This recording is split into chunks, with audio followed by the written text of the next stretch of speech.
Һаумыһығыҙ, мөхтәрәм милләттәштәр. Эфирда башҡорттар тапшырыуы. Бүгінгі сығарылышта. Аның улы Абзай була. Шунан Мырҙағыл. Мырҙағылдың балалары Әлибай, Хәлил, Алтынбай, Ишбулат була. Кыркыйлы Мөңгөлөсө. Нугай даругаһының баш старшинаһы Әлибай Мырҙағыловтың төп йорто Әлибай ауылының үткәне һәм бүгенгеһе.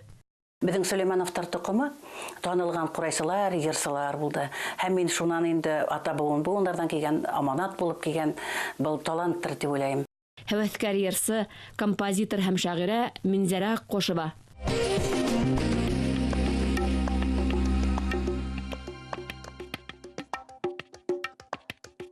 Динара, Башҡортостанда күп ауылдарҙың атамаһы уға нигеҙ һалыусыларҙың исеме менән бәйле. Эйе, мәҫәлән, Шишмә районының Әлибай ауылы Емельян Пугачев етәкселегендәге ихтилал етәкселәренең береһе Әлибай Мырҙағыловтың ауылы. Нуғай даруғаһы Ҡырҡөйлө Мөңгөлөсөнөң был ауылында Октябрь революцияһына тиклем үк мәсет һәм училище эшләгән. Борондан мәғрифәтле ауылдың бүгенгеһе нисек? Һүҙебеҙ Әлибай Мырҙағыловтың ҡәрҙәштәренең көнитмеше хаҡында. Әлибай, 40 өйлө мең волосы, шулай уҡ Нуғай даруғаһының баш старшинаһы Әлибай Мырҙағыловтың төп йорто. Тарихи ауыл. Әлибай Салауат Юлаев, Юлай Аҙналин, Кинйә Арыҫлановтарҙың замандашы. Мең ҡәбиләһе старшинаһы ҡылған ғәмәлдәренең хаҡлығына ышандырырҙай. Юғары түрәләр алдында һүҙе үтемле старшина була. Ул башҡа башҡорт старшиналарына 1773-1775 йылдарҙағы ихтилалға тиклем үк донъя йомоштарын юллап, йә Өфө воеводаһына, йә Ырымбурға губернаторға барып йөрөгән мәлдәрҙән таныш.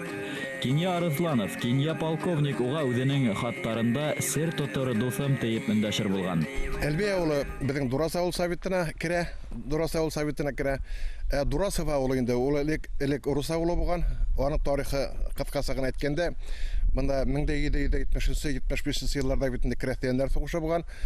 Пугачев восстаниесы булған, анда Салауат Юлаев та ҡушыла. Нижний Новгородтан Дурасов дигән помещик помогать иткән булған Екатерина II-га, видимо, шул ваҡса белә. Беҙҙең яҡтағы ерләрҙе Екатерина II подарит иткән помещикка. Шуның өсөн инде Дурасов ауылының исеме шушынан килеп сыҡҡан. Дурас ауыл биләмәһенә хәҙерге ваҡытта Әлибай, Суҡраҡлы, Яңы Ябалаҡлы, Бикҡол ауылдары ҡарай.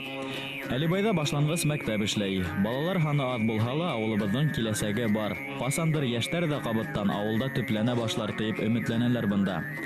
Бынан 2 йыл элек мәсет һалғандар.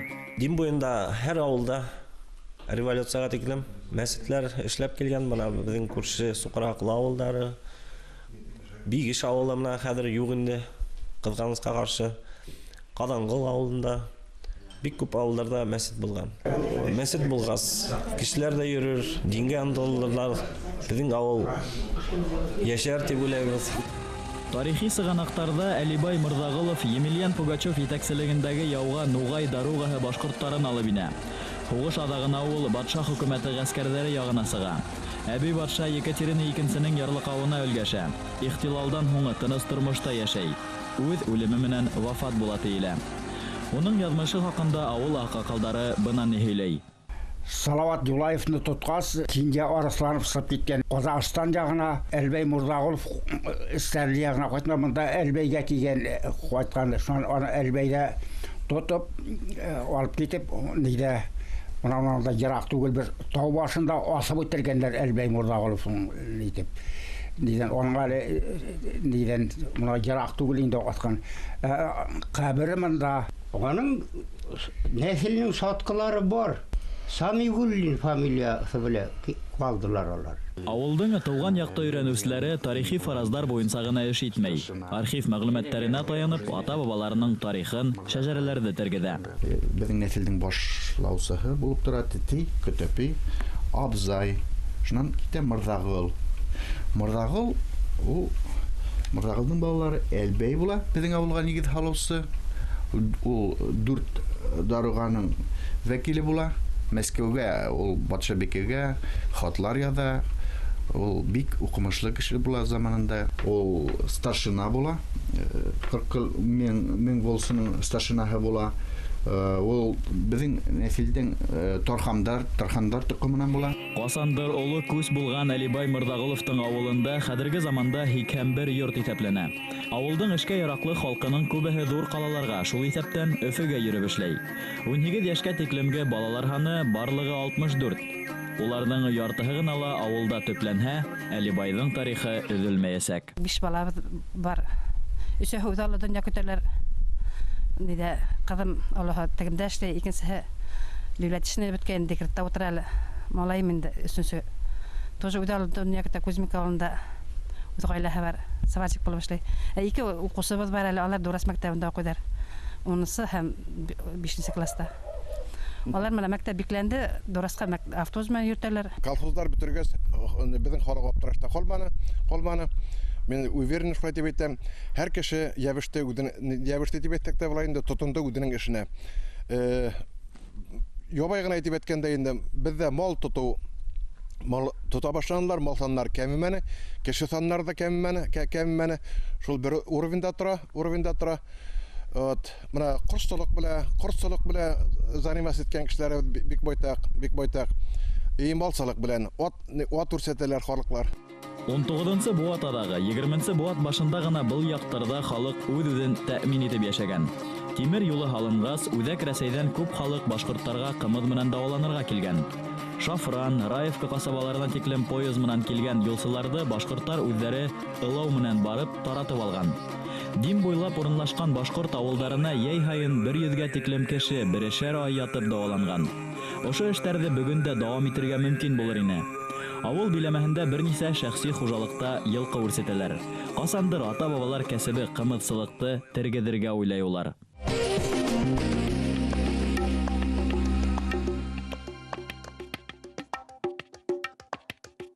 Айтуған, киләһе язмабызда һүз барасак матбугат фонды күптәргә таныш түгелдер дип уйлайм мин. Был фондта иң борынгы китап 1741 елга карай. Әйе, ул Санкт-Петербургта кулдан язылган. Өфөгә ниндәй юлдар менән килеп сыкканы билдәһез. Шәхси китапхана аша матбугат архивына тапшырылган. Бында архивтарда хакланылмаган, әмма матбугат биттәрендә басылган хөкүмәт карарларын да табырга мөмкин. Тарих ел язмаһы матбугат архивындагы кайһы бер мәгълүматтар менән безнең хәбәрсебездә танышты. Иң беренче китап 1741 елдагы китап бу. Кул язма, кулдан язылган китап. Исеме список с новгородской письмовой книги Дмитрия Китаева дип атала. Башкортстан Республикаһы Дәүләт китап палатаһы 1928 елда асыла. Шулай булуга карамастан, унда 18-нче буатка караган китаптар да бар. Ә иң борынгы газеталар 1846 елда нәшер ителгән. Китап палатаһында республикабызда дөнья күргән һәр китап, һәр журнал хакланырга тиеш. Әмма унда плакаттар да, һайлау агитациясе мәгълүматтары ла, фотолар һәм хатта җәмәгать транспорты билеттары ла хаклана. Ягъни унда җәмгыятебезнең теләһә ниндәй дәвре менән танышырга мөмкин. Мәсәлән, Башкорт газеты Силәбе халыгында сыккан 18 елда. Менә бу тураннан-тура ошо Башкортстан Республикаһының барлыкка килүенә тураннан-тура катнашы булган газет, Башкортстан хөкүмәте тарафынан чыгарылган газет. Бында без, мәсәлән, Башкортстанның бөек шагыйре, Башкорт халкының бөек улы, ошо газетта актив катнашкан, гомумән Башкортстан Республикаһын оештыруда өдем катнашкан шәхес, шагыйр Шәйхзада Бабиштың шигырын күрәбез. Монда Башкорт гаскәре маршы Бабиш дип алган. Шакыры был мондагы байлык ул санапта әле күбенсәле галимдәрнең кул тимәгән байлык дип исәпләйм мин. Дәүләт китап палатаһы республикабызда иң төп гыйльми библиографик үзәк һанала. Елда китаптар, периодик басма буенча белешмәләр сыга. Башкортстан матбугатының ел язмаһы әзерләнә һәм басыла. Әлеге вакытта электрон белешмәләр төзелә. Был үз сиратында кулланучылар ханын арттырыр дигән өмет уята. Электрон архив булырга тиеш бит матбугат басмаларыннан. Хәзер яңа закон буенча гомумән электрон басмаларны безгә ибәргә тиештәр, без аларны хакларга тиешбез. Кагызда гына басылган түгел, электрон вариантларда Шуға күрә эшчеләр бар. Ул эшкәрткән. Тик матди базаны ныгытырга кирәк, әлбәттә. Чөнки хәзер талаптар күбәя, эшләр күбәя. Басмаларны хаклап калдырырга кирәк. Китап палатасында йыйылган продукция буенча без үзебезнең тарихыбызны, әдәбиятыбызны, телебезне, мәдәниятебезне, бөтә булган сәнәгатьне республика буйлап, авыл хуҗалыгы ниндәй хәлләрдә, нәмә белән шөгыльләнгән 20нче буат бөтә буат буенча менә бөтә шул мәгълүматларны без шунда таба алабыз. Шуның өчен bunun әһәмияте бик зур, баһалап беткеһез. Китап палатаһы үзеннән-үзе бер исемле бер бренд булып тора. Китап палатаһы. Хәзерге вакытта китап палатаһы фондтарында барлыгы 2 миллион дананан артык китап һәм газеталар һаклана. Шуларның 84 меңдән ашуы китаптар. Өзлөкһөз көндәлек эш дәвам итә бында. Мәгълүмат өс, башкорт, рус, татар телләрендә килә. 2013 елда безнең палатабызга ирбис программасы куелды. Без шушы программа белән менә бүгенге көндә дә эшләйбез. Ул бик яйлы, бик уңайлы булды безгә инде.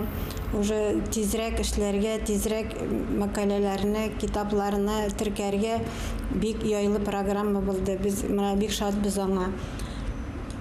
Менә хәзер менә шул система ирбиска каталогизатор аша керәбез дә, самый актуальный мәкаләләрне биш алабыз без. И шул программа белән авторларын, мәкаләнең исемнәрен, выходной сведенияларын биш шуларны кертеп теркибез. Китап палатаһы басмаларында Башкортстан тарихы язылган дигәндә лә хата булмас. Чөнки унда төрле еллардагы аслык вакыйгалары буенча быгаса замана матбугатында күрелмәгән факттар. 30нчы елларда наданлыкты бетерү, тел мәсьәләһе, хугыш хәбәрләрен табырга мөмкин. Хуңгарак дәвердә 5 еллыктар буенча һәрбер район хезмәткәрләренең фидакар хезмәтен еллап күз алдына килтереп була. Әлбәттә, пландарда нисе кирәк инде? Пландарда ошо бүгенге заман битендә теге интернет һәм гомумән югары технологиялар заманы битендә. Шуңа күрә әлбәттә теләк бар инде теге материал техник база ныгынып шундай мөмкинлекләр булһа, ошо булган байлыкты теге рус әйтмешә оцифровать итеп, цифрга әйләндереп, сканировать итеп теге халыкка киңрәк теге рус әйтмешә доступ эшләргә. Замана кешеһе хәзер мәгълүматкә кытлык кисермәй. Интернет селтәрләрендә янең теләгәнедер. Әмма мәгълүматтың акка төшкәне, халкыбызның тарихын, үткәнен сагылдырганы кадерле. Уның шундайдары Дәүләт китап палатаһында һаклана.